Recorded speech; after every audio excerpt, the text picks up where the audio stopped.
Hello student, welcome to success sign. तो मेरी तबीयत नहीं ठीक थी, इसीलिए अब हम लोगों की क्लास अभी तक नहीं चल रही थी, लेकिन एक क्लास हुई है और भी क्लासें अब आप लोगों की कंटिन्यू चलेंगी। तो हम लोगों ने एक चीज़ हम नया स्टार्ट हम मतलब अब पढ़ेंगे। क्या पढ़ेंगे कि जो SCERT की बुक से एक क्लास आप लोगों को मिल चुकी है और भी अब आगे क्लास आप लोगों को मिलेगी। जो क्लास 8th का पहला चैप्टर हम लोग होम साइंस का पढ़े हुए हैं, ये हम लोग मतलब हम लोग कोई भी कमी नहीं छोड़ेंगे, जितना हो सकेगा उतना पढ़ेंगे। आप लोगों को सारी क्लासें जो है वो फ्री में दी जा रही हैं, तो हम कहते हैं कि कोई कमी ना रहे, चारों तरफ से जितना हो सके उतना हम लोग पढ़ लें। तो आप लोग उसको भी मतलब एक सरसरी निगाह से देखते हुए चलिए, क्योंकि जो भी है वो यहाँ से ही मतलब उसमें जो भी आप लोगों के है वो यही से ही जुड़ी हुई होंगी।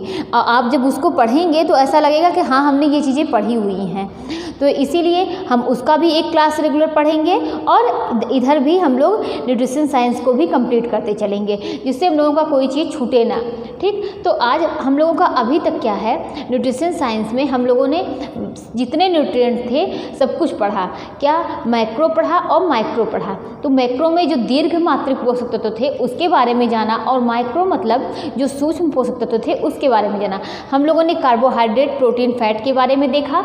और जो ये क्या है, कार्बोहाइड्रेट, प्रोटीन, फैट क्या है? कार्बोहाइड्रेट, प्रोटीन, फैट जो है वो क्या मैक्रोन्यूट्रिएंट है। पोषक तत्व हमने पढ़े हैं ना, हमने पोषक तत्व क्या पढ़ा है कि पोषक तत्व दो प्रकार के होते हैं। कौन कौन से? एक मैक्रो होता है, दूसरा माइक्रो होता है। तो जो मैक्रो के बारे में हमने 3 पढ़े हैं, और हम लोगों ने ये भी देखा है कि इन सबसे हमको कितनी कैलोरी प्राप्त हो रही, कितनी एनर्जी हमको मिल रही है। तो हम लोगों ने ये सब भी देखा हुआ है। तो हम लोग आगे क्या देखेंगे, और माइक्रो भी हम लोगों ने पूरे कंप्लीट कर चुके हैं। माइक्रो में 2 था, एक विटामिन था, एक मिनरल था। जो विटामिन है ये भी काफ़ी लंबा था, इसके जितने भी फैमिली हैं वो काफ़ी लंबी थी। Vitamin A, B, C, D, ये सब E, K और B के भी काफ़ी लंबा, मतलब B1, B2, B3 काफ़ी लंबा था। तो हम लोगों ने इसको भी देखा। मिनरल्स में हम लोगों ने कैल्शियम, आयोडीन, फास्फोरस, जिंक, ये सब हम लोगों ने काफ़ी मतलब मिनरल्स में भी हम लोगों ने देखा। वाटर के बारे में हम लोगों ने देखा, क्लोरीन के बारे में देखा। तो अब हम लोग क्या देखेंगे कि जितने मतलब पोषक तत्व थे हम लोगों ने देख चुका। तो हम लोग आज क्या देखेंगे, हृदय संबंधी रोग के बारे में देखेंगे। अब ये हृदय संबंधी रोग ये क्या होता है इसके बारे में जानेंगे। क्या होता है कि इसे क्या कहते हैं, एथेरोस्क्लेरोसिस के नाम से जानते हैं। हृदय संबंधी रोग को क्या कहते हैं,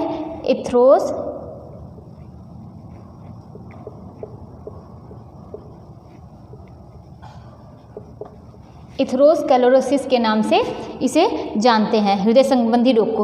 हृदय संबंधी रोग को क्या कहते हैं, धनाढ़ रोग के नाम से भी जाना जाता है। इसे संपन्न रोग भी कहते हैं। क्या कहते हैं, संपन्न रोग भी कहते हैं, संपन्न रोग कहते हैं। और इसे धनाढ़ रोग भी कहते हैं। क्या कहते हैं, धनाढ़ रोग भी कहते हैं। क्योंकि हृदय संबंधी रोग जो है उसी व्यक्तियों में ज़्यादा देखा जाता है जो व्यक्ति धनी होते हैं, जो व्यक्ति अमीर होते हैं, उन्हीं लोगों में ये सब ज़्यादा ये रोग ज़्यादा देखा था। क्योंकि वो लोग क्या करते हैं कि उस हिसाब से उन लोगों का खान पान रहता है। ये कार्बोहाइड्रेट की अधिकता, फैट की अधिकता, इन सब चीज़ के अभी हम लोग इसके आगे देखेंगे कि ये किस वजह से होता है इसके, और ये क्या होता है इस रोग में, इसके टेस्ट कैसे होते हैं, इसके टेस्ट के बारे में हम लोग काफ़ी चीज़ें जानेंगे। लेकिन अभी हम लोग क्या देखते हैं कि हृदय संबंधी रोग को एथेरोस्क्लेरोसिस के नाम से जानते हैं। इसे संपन्न रोग भी कहा जाता है और इसे धनाढ़ रोग भी कहते हैं। क्या कहते हैं, धनाढ़ रोग भी कहते हैं। हृदय का काम क्या होता है, हृदय के काम क्या होता है, पंप करना होता है। हृदय का काम पंप करना होता है। क्या होता है, हृदय का काम क्या होता है कि हृदय का सबसे प्रमुख काम यही होता है, काम पंप करना, और पूरे शरीर में क्या होता है, रक्त को पहुंचाना। तो हृदय का काम क्या होता है कि ब्लड को पंप करना होता है और पूरे शरीर तक पहुंचाना होता है। तो अभी हम लोग क्या करते हैं कि थोड़ा बहुत इस हार्ट के बारे में देखते हैं कि हार्ट क्या होता है, इसके बारे में हम लोग जानेंगे। इसमें कितने चैम्बर होते हैं इसके बारे में देखेंगे, और मतलब थोड़ी जानकारी इसकी लेंगे। उसके बाद हम लोग जब आगे इसको पढ़ेंगे तो समझ में आएगा कि इसके मतलब इससे कौन कौन से रोग होते हैं। तो हार्ट क्या होता है, ये किस ओर होता है, ये बाईं ओर होता है। किस ओर होता है, बाईं ओर। बाईं ओर होता है। तो हार्ट जो होता है वो बाईं ओर होता है। और क्या देखेंगे कि हार्ट जो होता है इसमें कितने चैम्बर होते हैं, हमने बताया हार्ट में जो होते हैं वो 4 चैम्बर होते हैं। कितने चैम्बर होते हैं? 4 चैम्बर होते हैं। चैम्बर होते हैं हार्ट में 4 चैम्बर होते हैं। और क्या होता है कि हार्ट के चैम्बर को के जो होते हैं 2 भाग होते हैं। जो चैम्बर होता है इसका उसके कितने होते हैं? हार्ट के चैम्बर के 2 भाग होते हैं। हार्ट के चैम्बर के 2 भाग जो होते हैं, हार्ट के चैम्बर जो होते हैं वो 2 भाग में बटे होते हैं। किस में बटे होते हैं? 2 भाग में बटे होते हैं। 2 भाग में। एक चैम्बर को क्या बोलते हैं? एक अपर होता है, दूसरा क्या होता है? लोअर होता है। जैसे इस तरीके से देखिए, एक क्या होता है? एक अपर होता है और दूसरा क्या होता है? लोअर होता है। तो जो अपर, इसको अपर चैम्बर बोलते हैं। इसको क्या बोलते हैं? अपर चैम्बर ना। और इसको क्या बोलेंगे? ये लोअर चैम्बर होता है। लोअर चैम्बर होता है। और अपर चैम्बर को क्या बोलेंगे? इसे क्या बोलते हैं? अलिंद बोलते हैं, अलिंद। और इसे लोअर चैम्बर को क्या बोलते हैं? इसे क्या बोलते हैं? इसे निलय बोलते हैं। निलय बोलते हैं। अपर चैम्बर को अलिंद बोलते हैं और लोअर चैम्बर को निलंद बोलते हैं। अब इसको क्या बोलते हैं? हमने क्या देखा कि हार्ट का काम क्या होता है? ब्लड को पंप करना। ठीक, हार्ट किस ओर होता है? ये बाईं ओर होता है। इसके कितने चैम्बर होते हैं? 4 चैम्बर होते हैं। प्रत्येक चैम्बर कितने भाग में बटे होते हैं? 2 भाग में बटे होते हैं। ये हमने दिखाया इस तरीके से। ठीक, और इसमें कितने होते हैं? एक अपर चैम्बर होता है, दूसरा लोअर चैम्बर होता है। अपर चैम्बर को अलिंद बोलते हैं और लोअर चैम्बर को क्या बोलते हैं? निलय बोलते हैं। क्या बोलते हैं? निलय बोलते हैं। और जो ये अपर चैम्बर होता है ये अलिंद का काम क्या होता है? इसका काम होता है ब्लड को रिसीव करना होता है। क्या होता है इसका अलिंद का काम? ब्लड को क्या करता है? ये ब्लड को रिसीव करता है। ठीक, ब्लड को ये क्या करता है कि ब्लड को रिसीव करता है, रिसीव करता है। और ये लोअर चैम्बर जो होता है, ये निलय जो होता है, ये क्या करता है? ब्लड को पंप करने का काम निलय करता है। क्या करता है? ये ब्लड को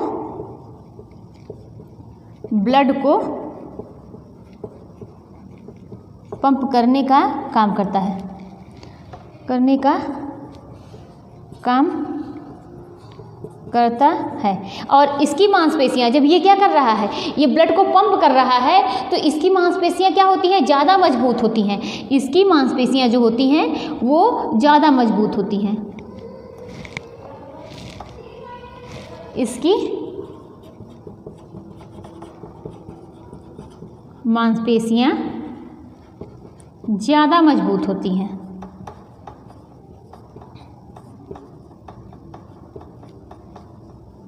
तो हम लोगों ने क्या देखा कि हृदय संबंधी रोग को क्या बोलते हैं? हृदय संबंधी रोग को एथेरोस्क्लेरोसिस बोलते हैं। ठीक, और इसे क्या बोलते हैं? ये संपन्न रोग के नाम से जाना जाता है। इसे धनाढ़ रोग भी कहते हैं। और हृदय का काम क्या होता है?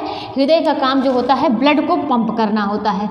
यहाँ पर आप लिख लीजिए, ब्लड को पंप करना ना, ब्लड को पंप करना होता है। अब थोड़ा बहुत हम लोग हार्ट के बारे में जानकारी ले लेंगे कि ये किस ओर होता है। ये बाईं ओर होता है, क्योंकि यहाँ से भी क्वेश्चन बनते हैं।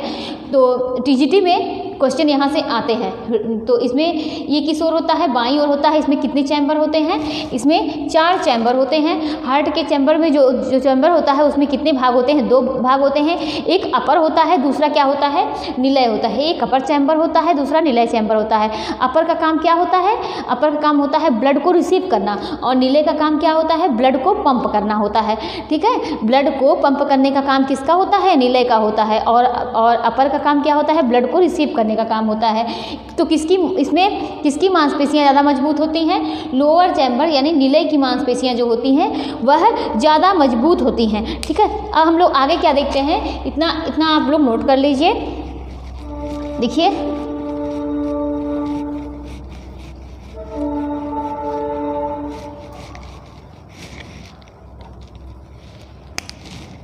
यहाँ लिख लीजिए ये राइट,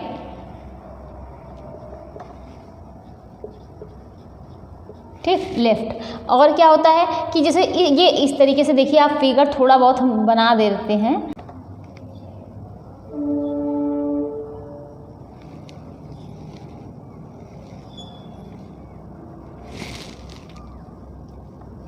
अब देखिए यहाँ पर इसे क्या कहते हैं, महाधमनी बोलते हैं। किसे? यहाँ पर जो होता है ये इसे महाधमनी बोलते हैं। ये ऐसे बना होता है,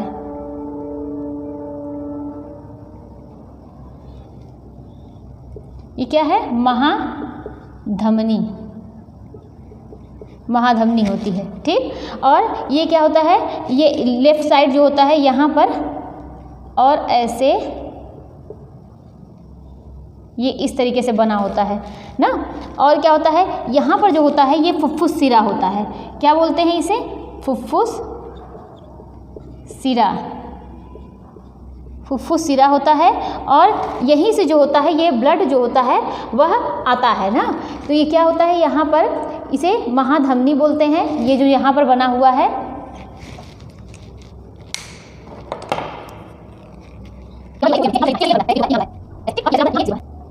ये,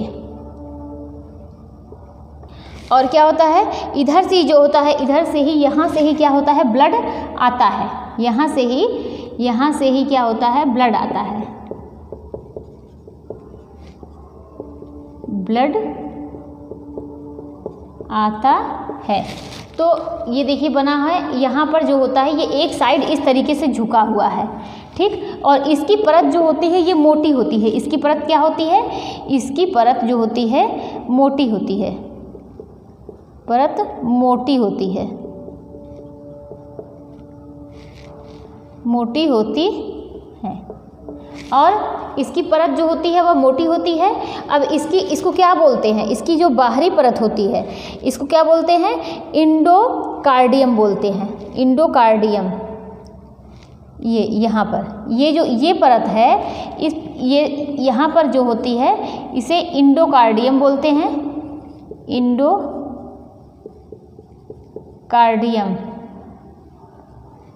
कार्डियम बोलते हैं। इसको क्या बोलेंगे, यहाँ इसको बोलते हैं इंडोकार्डियम। और इसे क्या बोलेंगे, ये बाहरी परत को, इसे पेरिकार्डियम बोलते हैं। क्या बोलते हैं, पेरिकार्डियम, पेरिकार्डियम बोलते हैं। तो आंतरिक परत को इंडोकार्डियम बोलते हैं, बाहरी परत को पेरिकार्डियम बोलते हैं। और ये जो बीच में है ये इस तरीके से, इसे क्या बोलते हैं, इसे जो बोलते हैं मायोकार्डियम। क्या बोलते हैं, मायोकार्डियम, कार्डियम। ये क्या होता है इधर, इसे क्या बोलेंगे, ये निलय होता है। क्या होता है, निलय, निलय। ये क्या है, निलय है। और इधर क्या होता है, इधर अलिंद होता है, इधर निलय होता है। यहीं से क्या होता है, जो ब्लड को, ये जो होता है, यही जो होता है ये ब्लड को क्या करता है, ब्लड को पंप करता है, ब्लड को पंप करता है, ठीक है। यही जो क्या करता है, ब्लड को पंप करता है। तो हमने क्या देखा इधर, इसकी आपको देखने पे ही लग रहा है इसकी परत क्या है, इसकी परत मोटी होती है, 3 परत है। आंतरिक परत को क्या बोलते हैं, इंडोकार्डियम बोलते हैं, बाहरी परत को पेरिकार्डियम बोलते हैं, बीच में जो होती है उसे मायोकार्डियम बोलते हैं। और इधर की परत जो होती है वो मोटी होती है, लेकिन इधर की परत जो होती है वो क्या होती है, पतली होती है। इधर की परत जो होती है वह मतलब जो राइट साइड की परत है वो क्या है, पतली होती है, पतली होती है, ठीक है। और क्या होता है, शरीर में जो होता है, शरीर में ब्लड जो होता है वो सिरा से आता है। किधर से आता है, शरीर में जो ब्लड होता है वह सिरा से आता है। इसको आप लोग नोट कर लीजिए कुछ पॉइंट इसमें, तो आप लोगों को ज़्यादा जिसे याद रहेगी, क्योंकि क्वेश्चन ऐसे ही बनते हैं। शरीर से ब्लड जो होता है, शरीर से ब्लड किधर, कहाँ से आता है, सिरा से, सिरा से। लेकिन जो सिरा में जो सिरा से ब्लड आता है वो क्या शुद्ध रक्त होता है, क्या अशुद्ध रक्त होता है। जो सिरा में ब्लड बहता है वो अशुद्ध रक्त होता है। और इसमें क्या होता है, शुद्ध रक्त में कार्बन, जो शुद्ध रक्त में होता है वो ऑक्सीजन रहता है, लेकिन अशुद्ध रक्त में ऑक्सीजन नहीं होता है। तो क्या शरीर में जो ब्लड होता है वह कहाँ से, शरीर से ब्लड जो होता है वह सिरा से आता है। इस ब्लड में क्या होता है, ऑक्सीजन नहीं होता है। इस ब्लड में ऑक्सीजन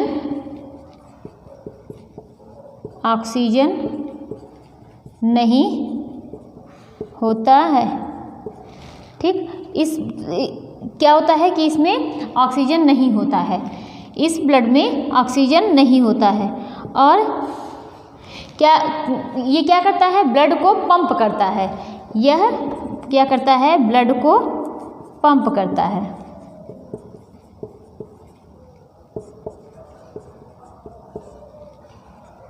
ब्लड को पंप कौन करता है, ये जो निलय है इधर से ही ये ब्लड को क्या करता है, ब्लड को पंप करता है। ठीक, और क्या होता है कि ब्लड जब ब्लड को पंप करता है तो क्या होता है, ब्लड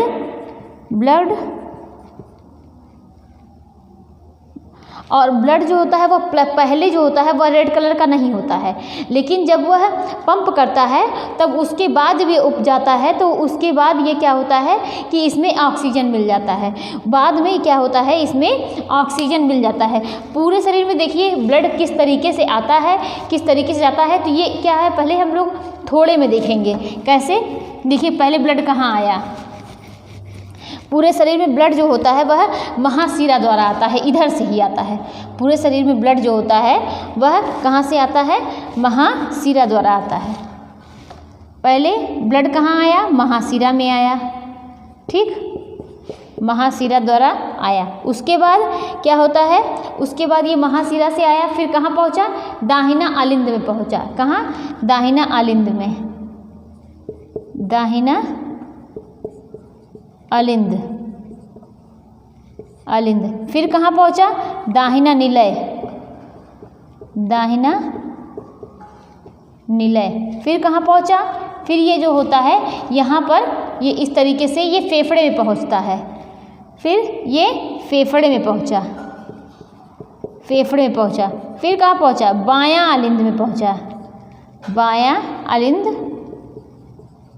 फिर ये बायां निलय में पहुँचा, बायां निलय। फिर कहाँ पहुँचा, बायां आलिंद, फिर बायां निलय। फिर यहाँ पर जब क्या होता है, ये यहाँ पहुँचा कि ये यहाँ से आ रहा है, फिर बायां आलिंद में पहुँचा, फिर बायां निलय में पहुँचा। अब उसके बाद देखिए यहाँ से ये पंप होगा, फिर क्या होगा, पूरे शरीर में बायां निलय में पहुँचने के बाद क्या होगा, यह बायां निलय में पहुँचने के बाद ये पूरे शरीर ब्लड जो होता है वह पूरे शरीर में फैल गया, ब्लड पूरे शरीर में फैल गया।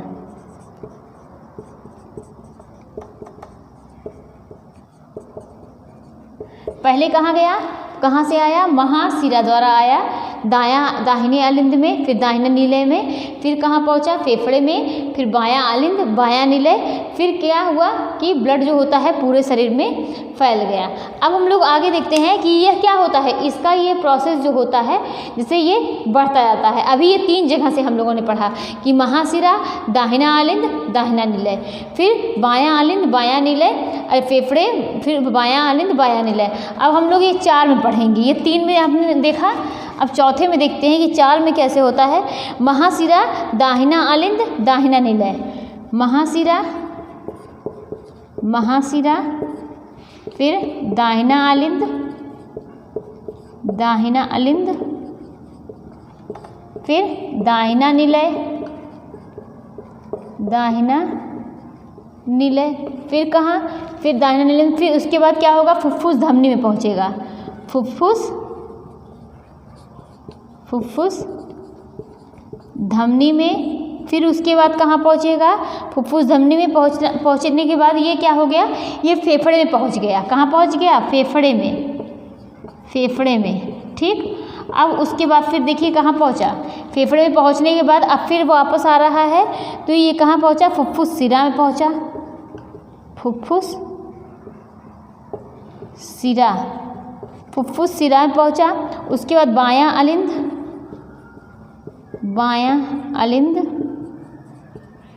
फिर बायां निलय, बायां आलिंद, बायां निलय। फिर क्या हो गया, महाधमनी से ही क्या होता है, फिर महाधमनी में पहुंचा, धमनी में कौन सा ब्लड बहता है, शुद्ध रक्त। ठीक है, फिर महाधमनी से क्या हो गया, पूरे शरीर में फैल गया, पूरे शरीर में फैल गया। तो हम लोगों ने इतना क्या है ये हार्ट के बारे में देखा।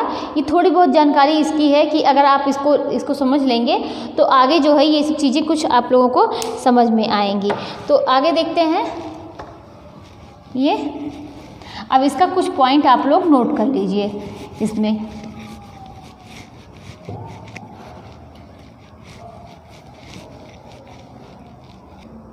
तो हम लोगों ने क्या देखा था कि इसके 3 मतलब इसमें कितने होते हैं, 4 चैम्बर होते हैं। प्रत्येक चैम्बर जो होते हैं 2 भागों में बटे होते हैं। एक होता है अपर, दूसरा क्या होता है अपर होता है, दूसरा क्या होता है कि लोअर। और एक क्या होता है, ऊपर वाले को अलिंद बोलते हैं, नीचे वाले को निलय बोलते हैं।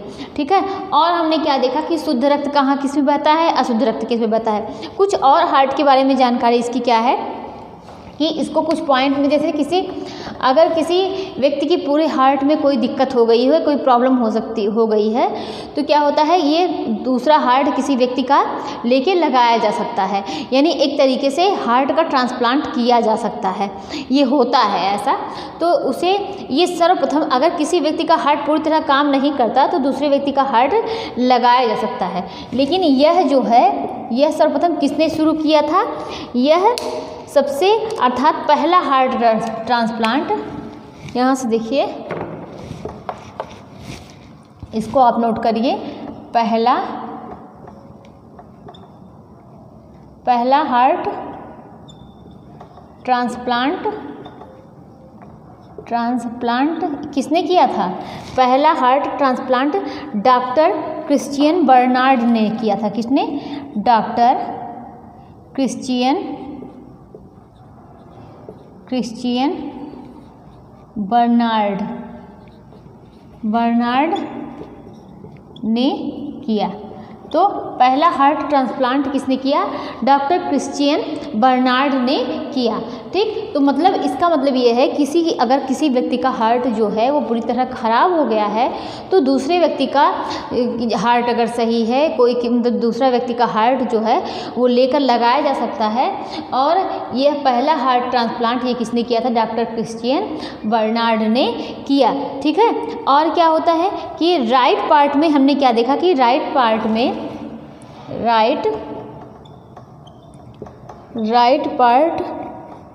जो होता है, राइट पार्ट क्या करता है, ब्लड को फेफड़ों में फेंकता है, फेफड़ों में फेंकता है। और लेफ्ट पार्ट क्या करता है, लेफ्ट पार्ट पूरे शरीर में भेजता है। मतलब राइट पार्ट जो होता है वह ब्लड को किस में फेंक रहा है, राइट पार्ट हमने कहा बनाया था ना कि इधर जो राइट पार्ट है ये ब्लड को किधर फेंक रहा है, फेफड़ों में फेंक रहा है। और ये जो इधर साइड बनाया था यानी लेफ्ट पार्ट जो बनाया है वो क्या था, वो किस में, पूरे शरीर में फेंक रहा है। ठीक। तो राइट पार्ट जो होता है वो ब्लड को फेफड़ों में फेंकता है और लेफ्ट पार्ट जो होता है,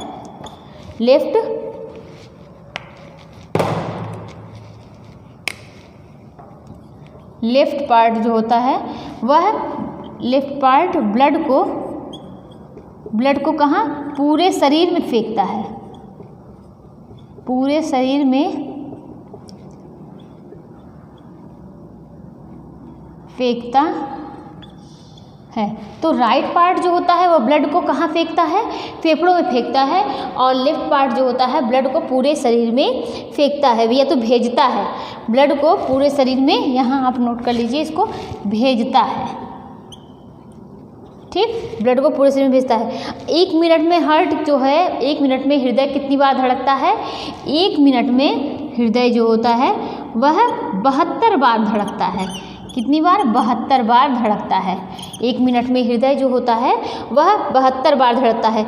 एक बार धड़कने पर, सिर्फ अगर एक बार धड़कने पर क्या होता है, एक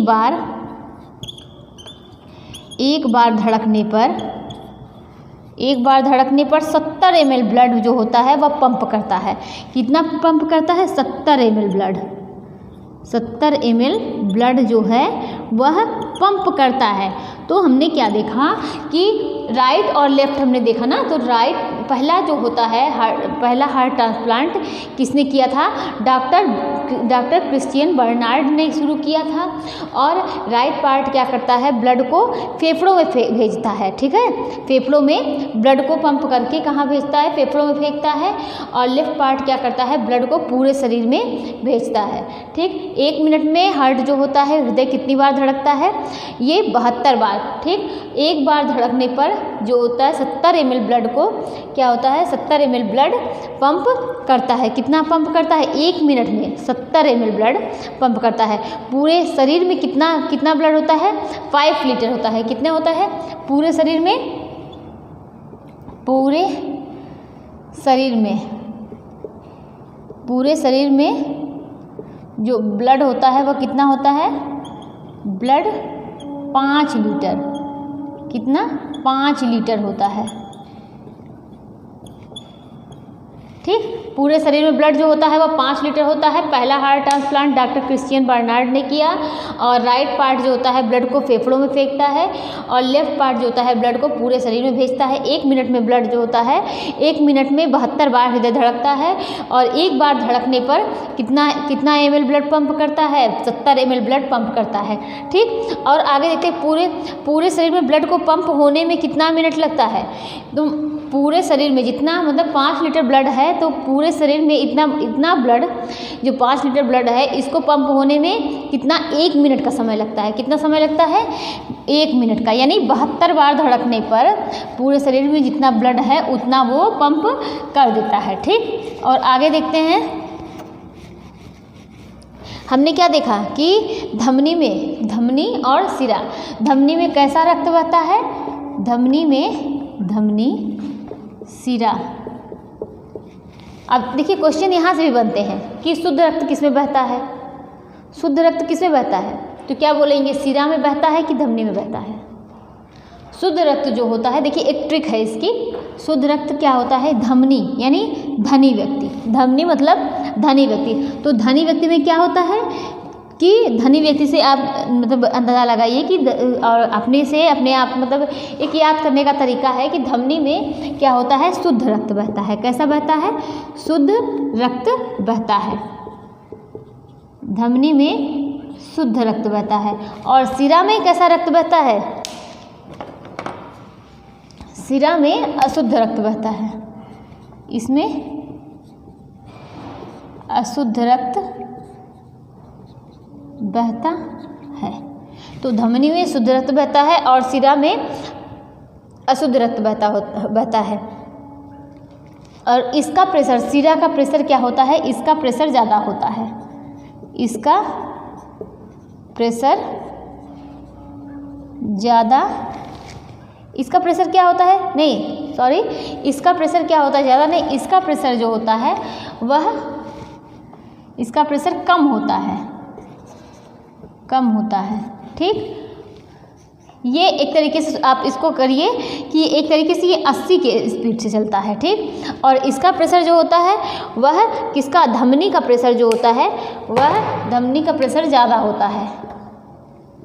धमनी का प्रेशर ज़्यादा होता है। तो धमनी का प्रेशर जो होता है वह ज़्यादा होता है और सिरा का प्रेशर जो होता है वह कम होता है। धमनी का प्रेशर ज़्यादा होता है। और क्या होता है कि इसका प्रेशर कम होता है। ये 120 की स्पीड से जान लीजिए चलता है। कितना? धमनी 120 और सिरा जो होता है वह 80। और क्या होता है, अगर एक क्वेश्चन और पूछा जाए कि जो ब्लॉकेज की, अभी हम लोग आगे पढ़ेंगे ब्लॉकेज की समस्या के बारे में। ब्लॉकेज की समस्या जो होती है वह किस में होती है? धमनी में होती है या सिरा में होती है? तो ब्लॉकेज की समस्या जो होती है, ब्लॉकेज की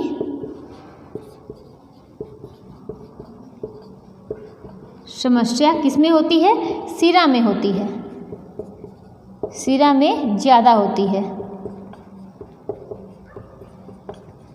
और इंजेक्शन जो होता है, इंजेक्शन कहाँ लगाया जाता है? इंजेक्शन जो लगाया जाता है वह ये सिरा में लगाया जाता है। इंजेक्शन किस में लगता है? इंजेक्शन मसल्स में भी लगता है, लेकिन जो होता है धमनी और सिरा में पूछा जाए तो इंजेक्शन सिरा में लगाया जाता है, में दिया जाता है, दिया जाता है। तो हमने क्या देखा कि हार्ट के कितने चैम्बर होते हैं, 4 चैम्बर होते हैं। अगर लेयर पूछ लिया जाए तो हार्ट के कितने लेयर होते हैं, तो हार्ट के 3 लेयर होते हैं। कितने लेयर होते हैं हार्ट के, कितने लेयर, 3 लेयर होते हैं और 4 चैम्बर होते हैं। तो इतना हम लोगों ने देखा। धमनी में कौन सा रक्त बहता है, शुद्ध रक्त बहता है। सिरा में कैसा रक्त बहता है, अशुद्ध रक्त बहता है। और क्या कि ब्लॉकेज की समस्या किस में होती है, सिरा में होती है। ठीक, अब हम लोगों ने इतना काफ़ी हद तक हम लोगों ने हार्ट के बारे में देखा। अब हम इसके रोग के बारे में देखते हैं कि इससे संबंधित जो रोग होते हैं, इसके रोग को क्या कहते हैं। इसके रोग को एथेरोस्क्लेरोसिस के नाम से जानते हैं ना, किसके। और इसे क्या होता है, इसे संपन्न रोग कहते हैं, इसे धनाढ़ रोग कहते हैं। हार्ट का काम क्या होता है, ब्लड को पंप करना होता है। और क्या होता है, हृदय से कोशिका तक रक्त पहुंचाने का काम कौन करता है, हृदय से कोशिका तक रक्त पहुंचाने का काम कौन करता है, धमनियाँ करती हैं। हृदय से कोशिका तक रक्त पहुंचाने का काम धमनियाँ करती हैं। अब ये बताइए, धमनी में हमने बताया कि धमनी में शुद्ध रक्त बहता है कि अशुद्ध रक्त। धमनी में जो होता है वह शुद्ध रक्त बहता है। कैसा रक्त, और ये कैसा रक्त पहुंचा रही हैं, ये शुद्ध रक्त पहुंचा रही हैं, शुद्ध रक्त पहुंचा रही हैं।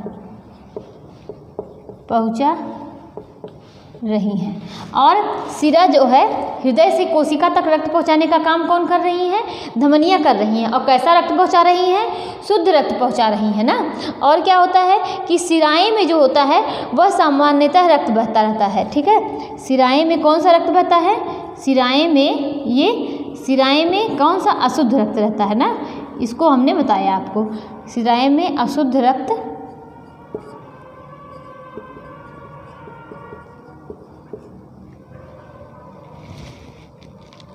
ठीक। और सिराएं क्या करती हैं, अशुद्ध रक्त लाकर फेफड़े को देती हैं। ठीक, और उसके बाद फेफड़ा क्या करता है, उसको शुद्ध करता है। ठीक, और अब आगे हम लोग क्या देखते हैं, इतना हम लोगों ने देखा हृदय से कोशिका तक रक्त पहुंचाने का काम कौन कर रहा है, कि धमनियाँ कर रही हैं। और धमनियों में कैसा रक्त बह रहा है, शुद्ध रक्त बह रहा है। देखिए, और ये सब हार्ट की दिक्कत किसको किसको होती है, ज़्यादातर जो ज़्यादा फैट वाले मतलब भोजन करते हैं, जो धूम्रपान करते हैं, मदिरापान करते हैं, इन सब के क्या होते हैं, इन सब के हार्ट जो होते हैं वो कमज़ोर हो जाते हैं। ठीक, और देखते हैं कि जब मदिरापान और धूम्रपान करने से क्या दिक्कत होती है कि जो धमनियाँ होती हैं वो बहुत सख्त हो जाती हैं। क्या होती हैं, धमनियाँ जो होती हैं वो बहुत सख्त हो जाती हैं। तो हार्ट की दिक्कत किस में होती है, ये मदिरापान करने वालों में, मदिरापान और धूम्रपान करने वालों में होती है। और किस में होती है कि फैट खाने वालों में, जो व्यक्ति ज़्यादा फैट, जो व्यक्ति क्या करते हैं, ज़्यादा फैट खाते हैं, फैट खाते हैं, तो क्या होती है, धमनियाँ जो होती हैं, धमनियों की आंतरिक परत जो होती है, कि आंतरिक परत, जिसे क्या बोलते हैं, इंटीमा बोलते हैं। क्या बोलते हैं, इंटीमा बोलते हैं। उस पर क्या होता है, फैट जमने लगता है। इंटीमा पर क्या होता है, इंटीमा पर फैट जो होता है वह फैट जमने लगता है। ठीक, जो व्यक्ति ज़्यादा फैट खाते हैं तो धमनियाँ जो होती हैं, धमनियों की जो आंतरिक परत होती है इस तरीके से होती है ना, ये इस तरीके से ये, अब यहाँ पर क्या होगा, यहाँ पर जो होता है ये फैट जमने लगेगा, और जब फैट जमने लगेगा तो जो ब्लड जो है, ये जो ब्लड इस तरीके से आता है तो यहाँ पर ये ब्लड, इसका बहाव जो होता है, इसका फ्लो जो होता है वह सही तरीके से नहीं हो पाएगा, यहीं पर ब्लड जो होता है वह रुकने लगेगा। तो जो व्यक्ति ज़्यादा फैट खाते हैं, धमनियाँ क्या होती हैं, इसकी धमनियों की आंतरिक परत जो होती है, आंतरिक परत जो होती है, इंटिमा जिसको बोलते हैं, इस पर क्या होता है, फैट जो होता है वह जमने लगता है, फैट जमने लगता है और बिल्कुल क्या होती हैं, ये कठोर हो जाती हैं लगता है और वह कठोर हो जाती हैं, या बोलिए हार्ड हो जाती हैं, कठोर हो, जो क्या करती हैं, जो रक्त को बहने नहीं देती, रक्त को बहने नहीं देती।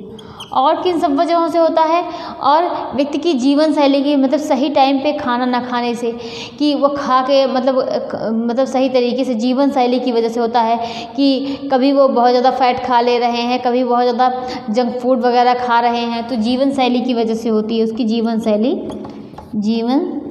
शैली। और मोटापा की वजह से भी होता है, मोटापा, और किसकी वजह से होता है, और ये हाई बीपी की वजह से, ये हार्ट की दिक्कत हाई बीपी की वजह से होता है। और किसकी वजह से होता है, मधुमेह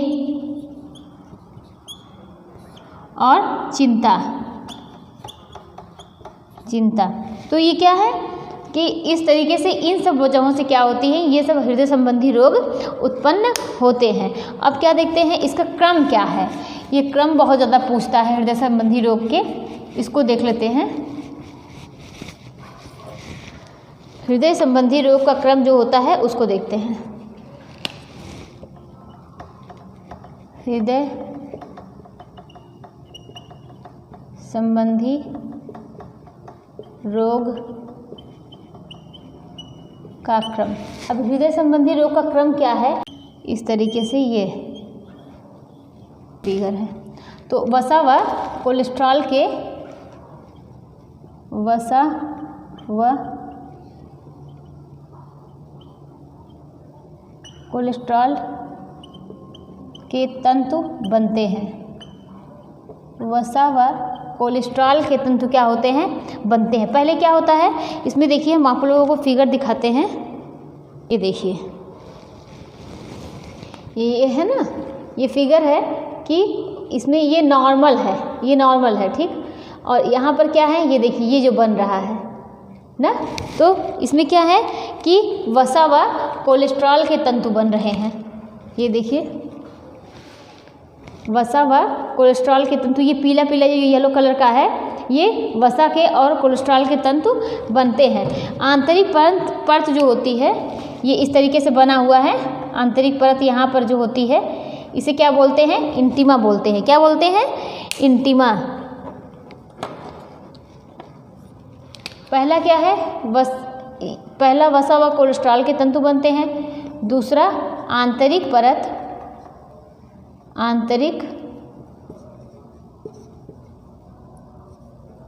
परत जो होती है, उससे क्या होता है, वो मोटा होता है, उसका मोटा होना। दूसरा क्या है, फैटी स्टिक्स। तीसरा क्या है, फैटी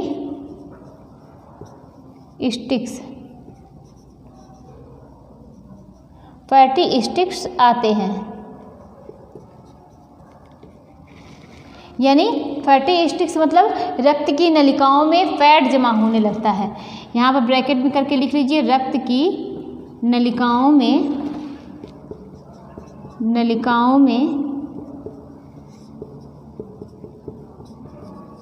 फैट जमा होने लगता है। तो फैटी स्टिक्स आते हैं, रक्त की नलिकाओं में क्या जमा हो रहा है, फैट जमा हो रहा है। चौथे नंबर पे क्या आता है कि प्लॉक फॉर्मेशन। क्या होता है, प्लॉक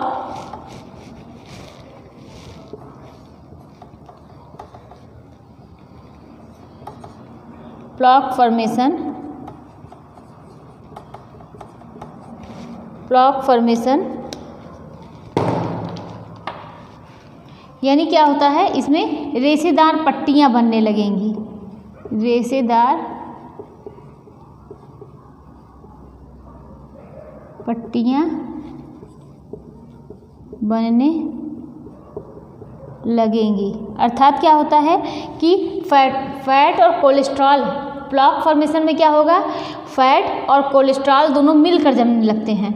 फैट किससे मिलेगा, फैट जो होता है, फैट और कोलेस्ट्रॉल। यहाँ पर क्या हो रहा था, तीसरे नंबर पे फैट स्टिक्स में सिर्फ फैट जमा हो रहा था और यहाँ पर किससे, फैट और कोलेस्ट्रॉल, कोलेस्ट्रॉल मतलब ये दोनों मिलते हैं, ठीक। उसके बाद क्या होगा, एथ्रोमा फॉर्मेशन होगा। क्या होगा, 5वें नंबर पे एथ्रोमा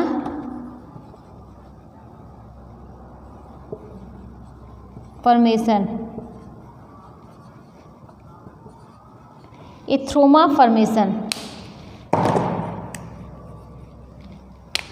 अब एथ्रोमा फॉर्मेशन में क्या होगा, इसमें कौन कौन मिलेगा, फैट, क्या होगा, कोलेस्ट्रॉल, उसके बाद क्या होगा, कैल्शियम भी मिलने लगेगा, कैल्शियम मिलेगा। फिर क्या होगा, थ्रोम्बोसिस की स्थिति उत्पन्न होगी। 6ठे नंबर पे क्या होगा, ये 6ठे नंबर पे थ्रोम्बोसिस की स्थिति उत्पन्न होगी। यानी क्या होगा, इसमें रक्त जमने लगेगा,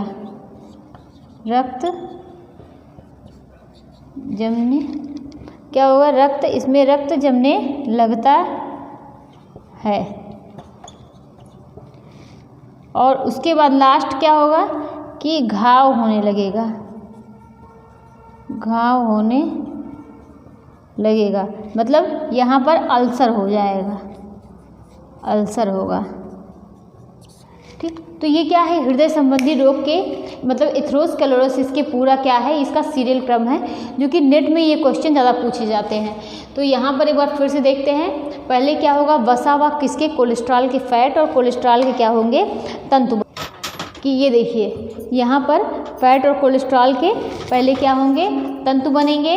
उसके बाद क्या होगा, आंतरिक परत का मोटा होना। यहाँ पर ये जो होता है आंतरिक परत क्या होगी, इसमें मोटी होगी, ठीक। अब उसके बाद क्या होगा, फैटी स्टिक्स आते हैं, यानी फैटी स्टिक्स में क्या होगा, फैट जमा होगा। उसके बाद फैट क्या होगा, कोलेस्ट्रॉल से मिलेगा। फिर उसके बाद क्या होगा, फैट कोलेस्ट्रॉल और प्लस किससे मिलेंगे, कैल्शियम से मिलेंगे। यहाँ पर प्लॉक फॉर्मेशन में क्या होगा, प्लॉक फॉर्मेशन में फैट कोलेस्ट्रॉल से मिलते हैं, ठीक। पहले क्या होगा, फैटी स्टिक्स आते हैं, इसमें फैट जमा होगा। फिर प्लॉक फॉर्मेशन होगा, इसमें फैट कोलेस्ट्रॉल से मिलेगा। फिर एथ्रोमा फॉर्मेशन होगा, इसमें फैट कोलेस्ट्रॉल और क्या होगे, कैल्शियम मिलेगा। फिर क्या होगा, थ्रोम्बोसिस की स्थिति उत्पन्न होगी, जिसमें क्या होगा, ब्लड जो होगा वह जमने लगेगा। और लास्ट में क्या होगा कि घाव उत्पन्न होगा, मतलब घाव हो जाएगा। अब आगे क्या देखते हैं कि अब इसके क्या होते हैं और क्या इसके रोग, और कौन से रोग हैं। ये हम लोगों ने एथेरोस्क्लेरोसिस के बारे में देखा। और देखते हैं कि एंजियोप्लास्टी, क्या देखते हैं, एंजियोप्लास्टी क्या होता है, इसके बारे में देखते हैं।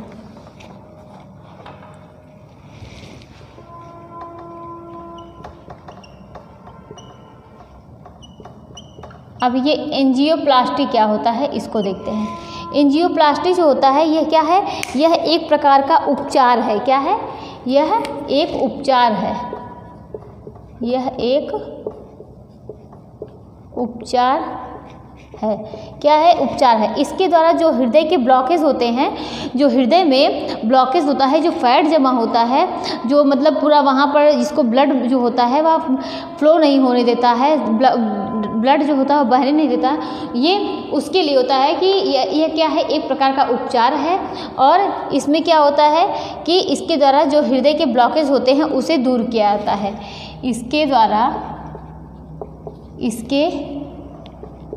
द्वारा हृदय के ब्लॉकेज को, इसको ब्लॉकेज को दूर किया जाता है। किसके द्वारा? एंजियोप्लास्टी के। ये क्या है? एंजियोप्लास्टी एक उपचार है और इसके द्वारा क्या क्या किया जाता है? इसके द्वारा हृदय के ब्लॉकेज को दूर किया जाता है। ठीक, एंजियोप्लास्टी के द्वारा। इसमें क्या होता है? इसमें रक्त में जब इसमें क्या होता है? इसमें रक्त में जब क्या होगा? जब क्या होगा कि प्लॉक्स की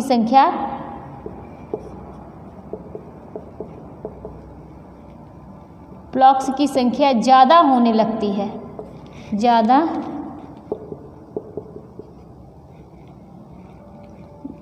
होने लगती है। तब जब इसमें क्या होगा? इसमें जब प्लॉक्स की यानी फैट, हमने पढ़ा था ना कि जब प्लॉक्स की संख्या ज़्यादा होने लगेगी तो फैट क्या होगा? जमने लगेगा। प्लॉक्स की संख्या ज़्यादा होने लगती है तो क्या होगा कि तो नलिकाएं ब्लॉक हो जाएंगी, तो नलिकाएं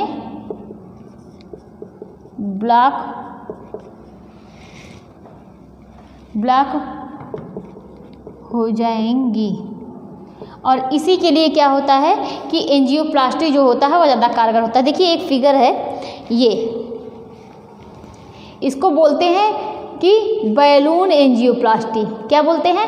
बैलून। अभी हम इसको बताते हैं क्या होता है कि ये जो देखिए कि यहाँ पर जैसे ये नली है, देखिए ये नली है ना, ये अभी हम बता रहे हैं। अब यहाँ पर देखिए ये प्लॉक्स ये जमा हो रहा था, ये येलो कलर से बना हुआ है, येलो कलर से बना हुआ है ना, तो ब्लॉक हो जाएंगी। अभी हम इसको समझाते हैं कि एंजियोप्लास्टी क्या होता है। ये देखिए एंजियोप्लास्टी क्या है? एक उपचार है। किसके लिए? हृदय रोग के लिए।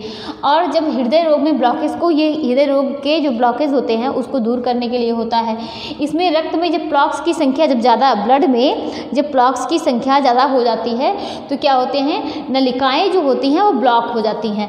ठीक, नलिकाएँ जो होती हैं वह ब्लॉक हो जाती हैं। तो इसके लिए क्या होता है? एंजियोप्लास्टी जो होता है वह कारगर होता है।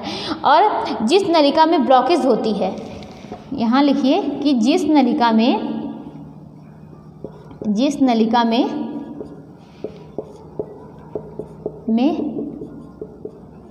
ब्लॉकेज होती है, तो जिस नलिका में क्या होती है कि जिस नलिका में क्या होती है? ब्लॉकेज होती है, तो उस नलिका में क्या करते हैं? उस नलिका में एक, जैसे ये नली है ना, तो यहाँ पर क्या है? ये नली है, यहाँ पर ये फैट जमा हो रहा है, ये ब्लॉकेज है। तो इसमें क्या करेंगे? एक पतली सी तार डालेंगे। क्या डालेंगे? पतली सी तार। जिस नलिका में ब्लॉकेज होती है उस नलिका में क्या होते हैं? बैलून डालते हैं। लेकिन जो तार डालते हैं उसमें बैलून लगा, उस नलिका में तार डालते हैं, तार में जो होता है, तार में बैलून लगे होते हैं। क्या होते हैं? तार में बैलून,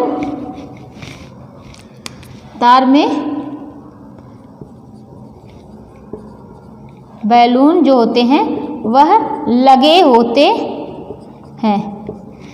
और ये जो होता है, ये जो बैलून होता है, ये अभी फूला नहीं होता है, ये नलिका है। ठीक, यहाँ पर क्या है? ये फैट जमा हो रहा है। ठीक है, अब यहाँ पर एक तार डालेंगे, यहाँ पर ये छोटे क्या होते हैं? बैलून लगे होते हैं। ठीक, ये बैलून फूला नहीं रहेगा, लेकिन जो तार में बैलून लगे होते हैं ये बैलून अभी फूले नहीं होते हैं, फूले नहीं होते हैं। जब वह नलिका में पहुंच जाता है, जब वह नलिका में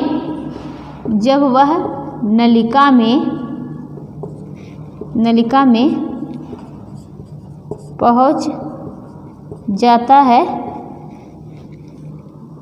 तब क्या करते हैं? तब बैलून को फुला देते हैं, बैलून को फुला देते हैं। तब क्या होता है? तब जो नलिका जो होती है, तब जो नलिका सकरी हुई होती है, सकरी रहती है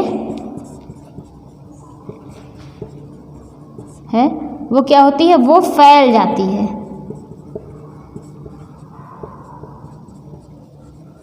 तो इतना हम लोगों ने एंजियोप्लास्टी के बारे में देखा। देखिए ध्यान से एक बार फिर से इसको समझते हैं। जैसे कोई नलिका है, ये क्या है, एक प्रकार का उपचार है, किसका, हृदय रोग का। जैसे और उसके बाद ये किस लिए होता है, हृदय में जो नलिका में जो ब्लॉकेज होता है उसको दूर करने के लिए होता है। ठीक, इसमें रक्त में क्या होते हैं, प्लॉक्स जब होते हैं नलिका में, प्लॉक्स की संख्या ज़्यादा होने लगती है तो ब्लॉकेज की स्थिति उत्पन्न होती है। ठीक, जब नलिका में ब्लॉकेज होती है, मान लीजिए कोई नली है, उसमें यहाँ पर हम समझा रहे हैं, ये नली है, इसमें ये फैट जमा हो रहा है। ठीक, ये देखिए ये नली है और इसमें क्या हो रहा है, फैट जमा हो रहा है।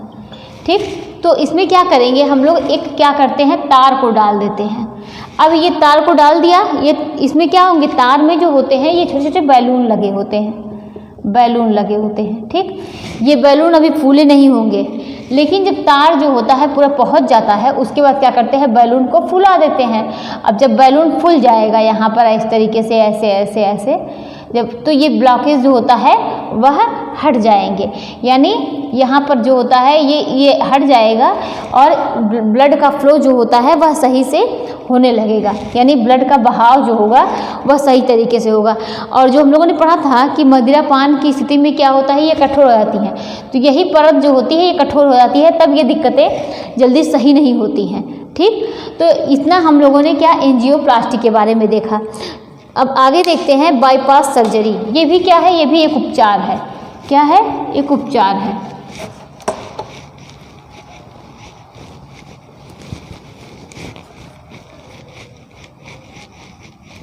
क्या है, बाईपास सर्जरी।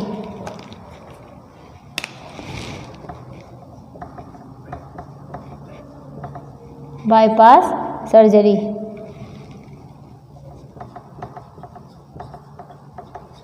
Bypass surgery. अभी बाईपास सर्जरी क्या होता है, जब बहुत दूर तक नली, जब ये नली जो होती है, जो अभी तक एंजियोप्लास्टी हो रही थी वो बहुत कम ब्लॉकेज के लिए था, जब बहुत दूर तक नली जो होती है वो ब्लॉक हो जाए, जब बहुत दूर तक नली ब्लॉक हो जाए, जब काफ़ी ज़्यादा लंबी दूरी तक क्या होती है, नली जो होती है वह ब्लॉक हो जाती है, ब्लॉक हो जाए। और क्या होती है कि जब काफ़ी ज़्यादा लंबी दूरी तक ब्लॉक हो जाए और बैलून जो होता है, जो बैलून वाला उपचार था, यानी जो एंजियोप्लास्टी था वह थोड़ी दूरी के लिए था। क्या था, वह थोड़ी दूरी के लिए था।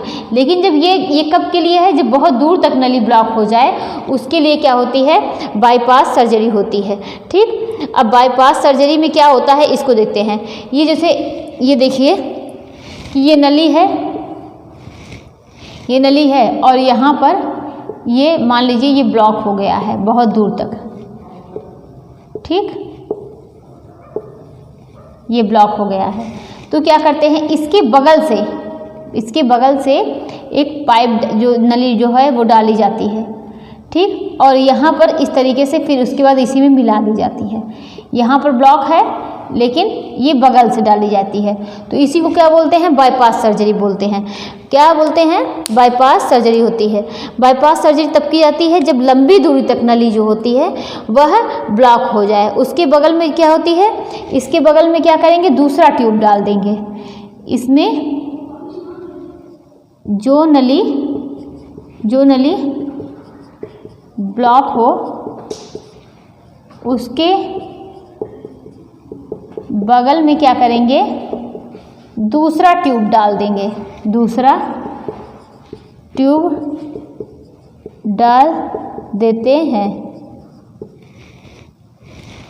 इसे ही क्या करते हैं, बाईपास सर्जरी बोलते हैं। इसे ही बाईपास सर्जरी बोला जाता है। मतलब कोई नली है और उसमें क्या है, फैट जमा होने लगा है और ब्लॉकेज जो है काफ़ी दूरी तक हो गया है, तो जो अभी तक हम लोगों ने एंजियोप्लास्टी पढ़ा था वो थोड़ी दूरी के लिए था, जब ब्लॉकेज थोड़ी दूरी के लिए था, लेकिन अब ब्लड जो है फैट जमा हो गया है, अब वहाँ पर ब्लड नहीं बह पा रहा है, ब्लड जो है वो सही से नहीं बह पा रहा है।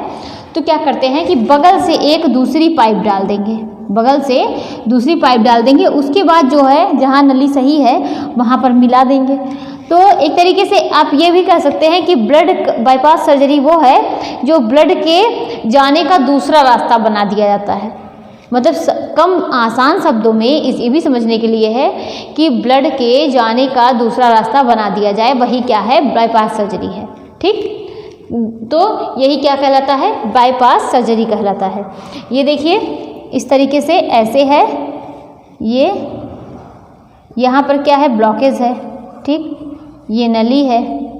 अब यहाँ पर इस तरीके से ये दूसरा रास्ता बना दिया जाए, ब्लड अब इसमें से जाए, यहाँ से ओके, इसको इस तरीके से छोड़ दिया जाए, यही क्या कहलाया, बाईपास सर्जरी कहलाया। ठीक, एंजियोप्लास्टी में क्या था, एंजियोप्लास्टी में कोई नली था, उसमें फैट जमा हो रहा था, तो हमने क्या किया कि उसमें एक पाइप डाल दिया हम लोगों ने। उसमें क्या समझा कि एक पाइप उसमें डाल दिया जाता है, और पाइप में क्या होते हैं, बैलून लगे होते हैं, और बैलून फुले नहीं होते हैं। जब पाइप जो होती है वह अंदर तक पहुँच जाती है, जो तार होता है वह अंदर तक पहुँच जाता है, उसके बाद बैलून को फुला दिया जाता है। तो जो पाइप जो होती है, जो नली होती है वो सकरी हुई होती है, वो फैल जाती है, और ब्लड जो होता है वो आसानी से बह जाता है। तो ये क्या हो गया, दो, एक एंजियोप्लास्टी, दूसरा बाईपास सर्जरी। अब क्या पढ़ते हैं, एंजाइना पेक्टोरिस। क्या पढ़ते हैं, एंजाइना पेक्टोरिस। ये एंजाइना पेक्टोरिस क्या होता है,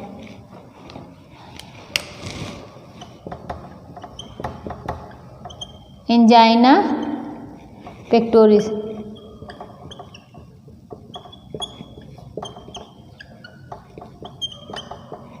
एंजाइना पेक्टोरिस।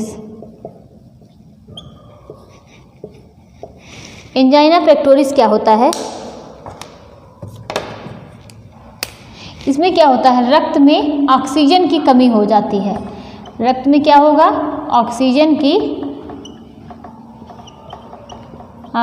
की कमी हो जाती है, जिससे क्या होगा, हृदय में ऑक्सीजन नहीं पहुंच पाएगा ना।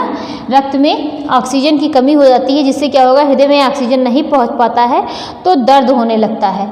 ठीक, कमी, रक्त में ऑक्सीजन की कमी हो जाती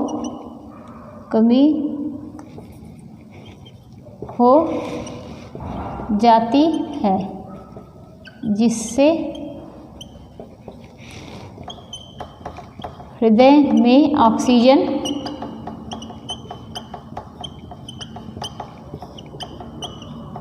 नहीं पहुंच पाता है, जिससे क्या होगा, हृदय में ऑक्सीजन नहीं पहुंच पाता है, और क्या होता है, वह दर्द और दर्द होने लगता है, और दर्द होने लगता है। इसे ही क्या बोलते हैं, एंजाइना पेक्टोरिस कहते हैं। अब ये एंजाइना पेक्टोरिस कितने होते हैं, ये दो प्रकार का होता है,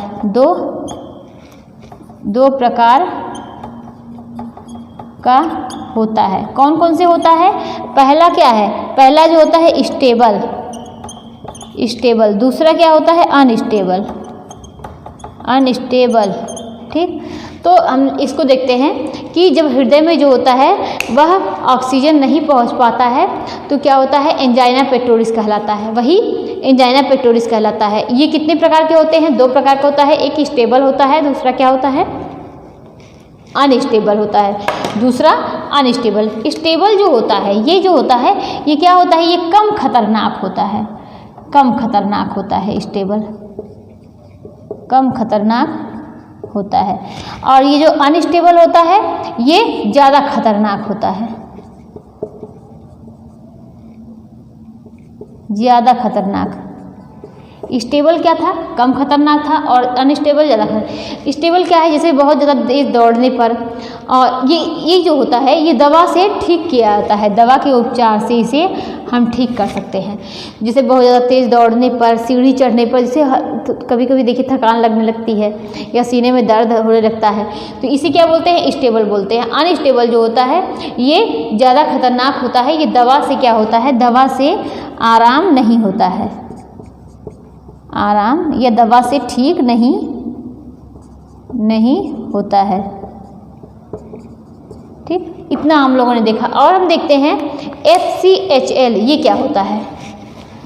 FCHL, इसका फुल फॉर्म पहले देखते हैं।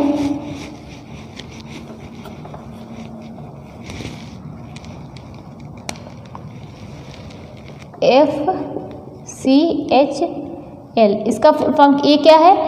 फेमिलल, क्या है? फेमिलल, और क्या है?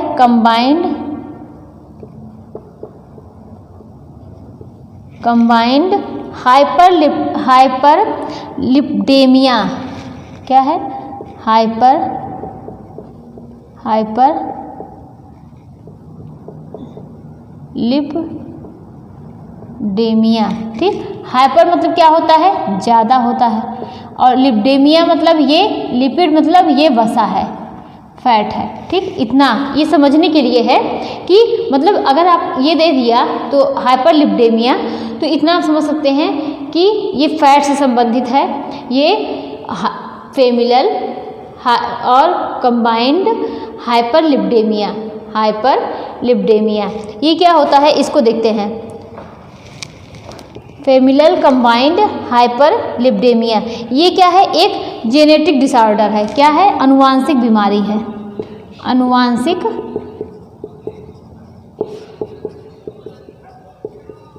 बीमारी है, यानी एक जेनेटिक डिसऑर्डर है। इसमें क्या है? एक व्यक्ति से दूसरे व्यक्ति में, अर्थात मतलब एक व्यक्ति से दूसरे व्यक्ति में होता है, अर्थात माता पिता से बच्चों में होता है। ये नहीं कि मतलब छुआछूत की कोई बीमारी नहीं है, ये जेनेटिक है। मतलब परिवार में माता पिता से ये बच्चों में इसकी संभावना रहती है। इसमें फैट क्या है कि अगर फैट जो होता है अपने आप इसमें बढ़ने लगता है, अगर माता पिता को ये दिक्कत है तो ये बच्चों में भी ये दिक्कत देखने को मिलती है। ठीक, उसमें क्या होता है? ब्लड में, जिसको भी ये दिक्कत है उसमें ब्लड में जो होता है, ब्लड में फैट का लेवल हमेशा क्या होता है? बढ़ा रहता है। अच्छा, हम लोगों ने देखा है कि हम लोगों ने फैट में पढ़ा था, कौन सा फैट जो होता है वह गुड फैट कहलाता है, कौन सा ये मतलब बैड होता है। तो कौन सा कहलाता है? LDL को क्या बोलते हैं? LDL को क्या बोलते हैं? LDL को हम लोग क्या बोलते हैं? ये अच्छा फैट नहीं होता है। HDL जो होता है, HDL को हम लोग गुड फैट बोलते हैं। ये HDL जो होता है ये गुड फैट है। ठीक, और LDL जो होता है, LDL ये बैड है। ठीक, तो इतना हम लोगों ने देखा। FCHL क्या होता है? FCHL होता है क्या कि ये फेमिलल कंबाइंड हाइपरलिपिडेमिया, मतलब हाइपर मतलब ज़्यादा, लिपिड मतलब वसा मतलब फैट, मतलब फैट ज़्यादा हो जाता है। ये क्या है? कैसी बीमारी है? ये अनुवांशिक बीमारी है, ये जेनेटिक बीमारी है। और इसमें क्या होता है कि अगर माता पिता को ये दिक्कत है तो बच्चों में भी ये दिक्कत देखने को मिलती है।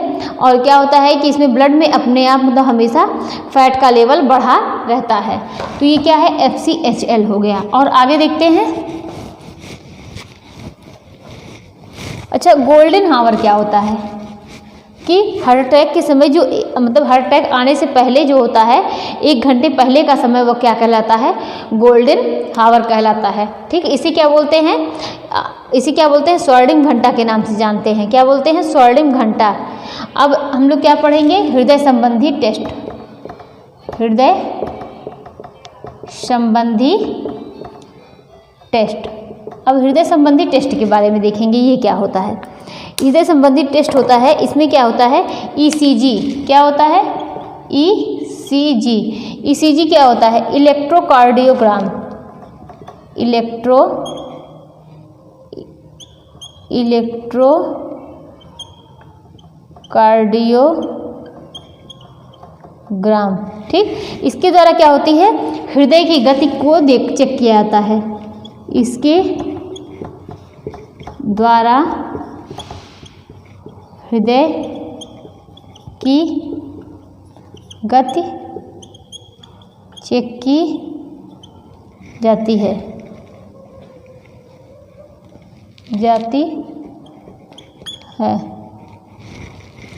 तो इसमें क्या होता है? इसके द्वारा किसके द्वारा? ईसीजी के द्वारा, इलेक्ट्रोकार्डियोग्राम के द्वारा क्या होता है? हृदय की गति चेक की जाती है।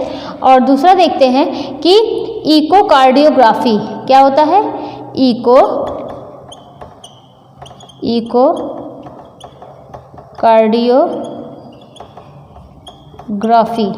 इकोकार्डियोग्राफी क्या होता है? ये अल्ट्रासाउंड होता है।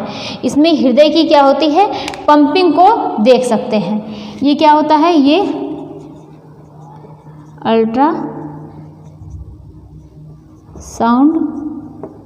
होता है। इसमें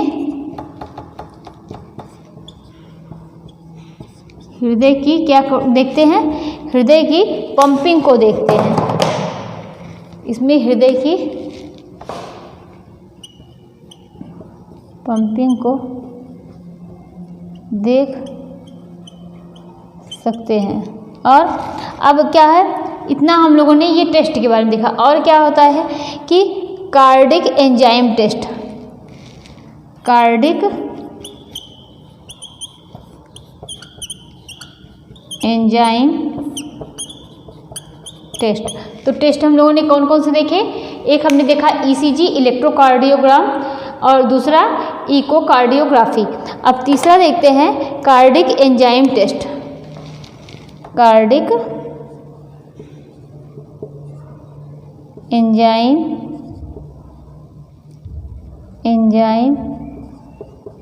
टेस्ट। इसमें क्या होता है? इसमें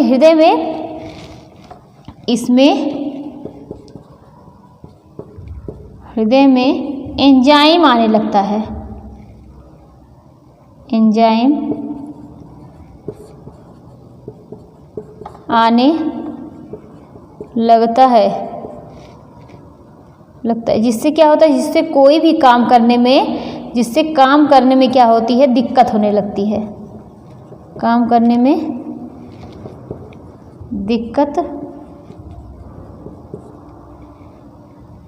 होने लगती।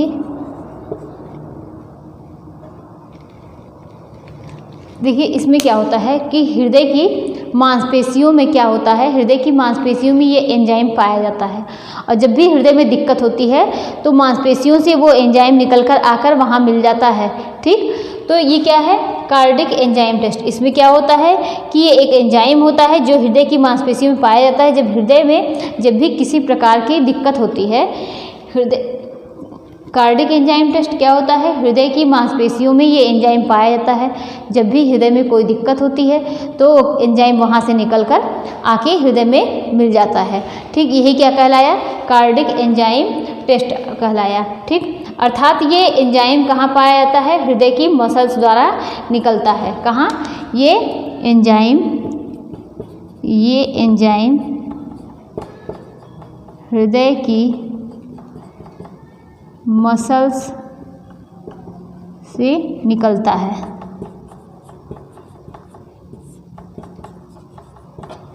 अब देखते हैं एंजियोग्राफी।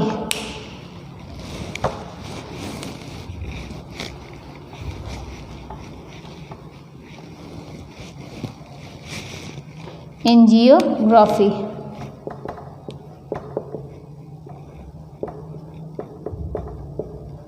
इसमें क्या होता है? इसमें नसों में क्या होता है? रंग डाला जाता है या डाई डाला जाता है। इसमें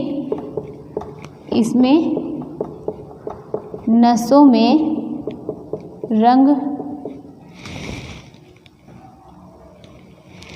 डाला जाता है। अगर जैसे कि अगर हृदय कहीं भी क्या है? ब्लॉकेज है, कहीं पर क्या होता है? ब्लॉक है, तो वहाँ पर डाई जो है वह नहीं पहुँचेगा।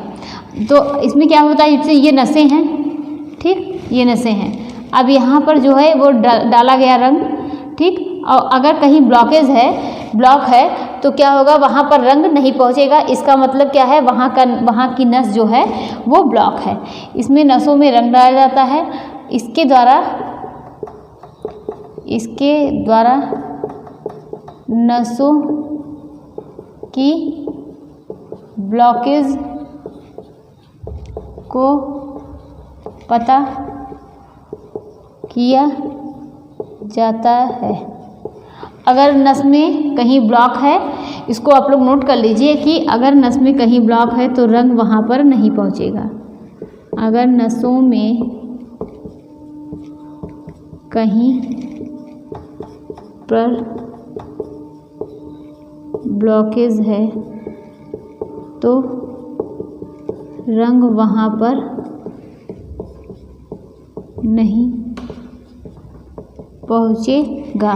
तो क्या होगा कि वहाँ पर नहीं पहुँचेगा। इसके द्वारा ये पता चलता है कि कहाँ पर कितना ब्लॉक है। ठीक, और क्या ये मशीन में दिखता है, मतलब एक मशीन रहेगा, उसमें वो दिखता रहेगा कि कलर डाल दिया जाएगा तो मशीन में दिखता है कि ब्लड कहाँ पहुँच रहा है, मतलब वो कलर जो है, वो डाई है, वो कहाँ पहुँच रहा है इसके द्वारा। अब हम लोगों ने देखा। ठीक, ये हृदय के बारे में देखा, हृदय संबंधी रोग के बारे में देखा, हार्ट के बारे में कुछ जाना, शुद्ध रक्त कहाँ बहता है, अशुद्ध रक्त कहाँ बहता है। अब हम इसकी डाइट के बारे में देखेंगे। इसकी डाइट के बारे में देखेंगे क्या है, हृदय रोगी का आहार। हृदय रोगी की डाइट, इसको देखते हैं कि इसमें क्या होगा। इसमें सोडियम वसा का प्रयोग क्या करते हैं, बंद कर देना चाहिए। सोडियम वसा का प्रयोग जो है वो बंद कर देना चाहिए। आहार में क्या होता है, कम ऊर्जा वाले खाद्य पदार्थों को प्रयोग करना चाहिए। आहार में कम ऊर्जा वाले उत्पन्न करने वाले भोज्य पदार्थों का सेवन करना चाहिए। और क्या, कोलेस्ट्रॉल युक्त भोजन और जंक फूड, इन सब का प्रयोग नहीं करना चाहिए। जंक फूड का प्रयोग क्या है, नहीं करना चाहिए। और क्या है, सोडियम जो है वो पूर्णतः बंद कर देना चाहिए। सोडियम पूर्णतः क्या है, बंद कर देना चाहिए।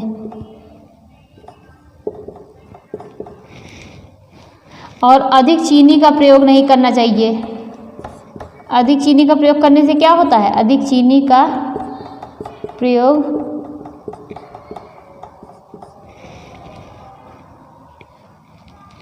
नहीं करना चाहिए, क्योंकि अधिक चीनी का प्रयोग करने से रक्त में कोलेस्ट्रॉल की मात्रा क्या होती है, वह बढ़ती है। अधिक चीनी का प्रयोग करने से क्या होता है, अधिक चीनी का प्रयोग करने से रक्त में कोलेस्ट्रॉल की मात्रा बढ़ती है, इसीलिए चीनी का प्रयोग ज़्यादा नहीं करना चाहिए। और क्या होता है, पालक, चौराई और क्या है, बथुआ, ये सब क्या है, ये सब लेना चाहिए आहार में। इन सब का सेवन करना चाहिए। ठीक, और डालडा, घी, ये सब क्या है, ये सब बंद कर देना चाहिए। क्या, डालडा, घी, ये सब बंद कर देना चाहिए।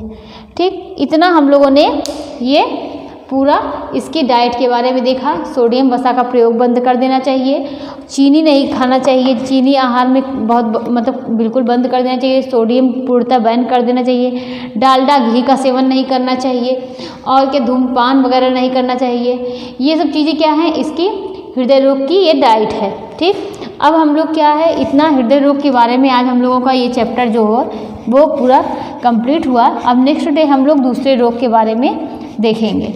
ठीक है, आप लोग पढ़िए और देखिए, आप लोग को रेगुलर 2 वीडियो मिल रहा है तो आप लोग इसको भी पढ़िए, और जहाँ भी आप लोगों को ये ना समझ में आए उसको आप कमेंट करिए, तो उसमें जाहिर हम पूरा प्रयास करेंगे कि और बेहतर समझाने की, और हमको भी जो चीज़ें नहीं समझ में आएंगी उसको हम फिर से आप लोगों को समझ के अच्छे से हम आप लोगों को बताएंगे। ठीक, थैंक यू।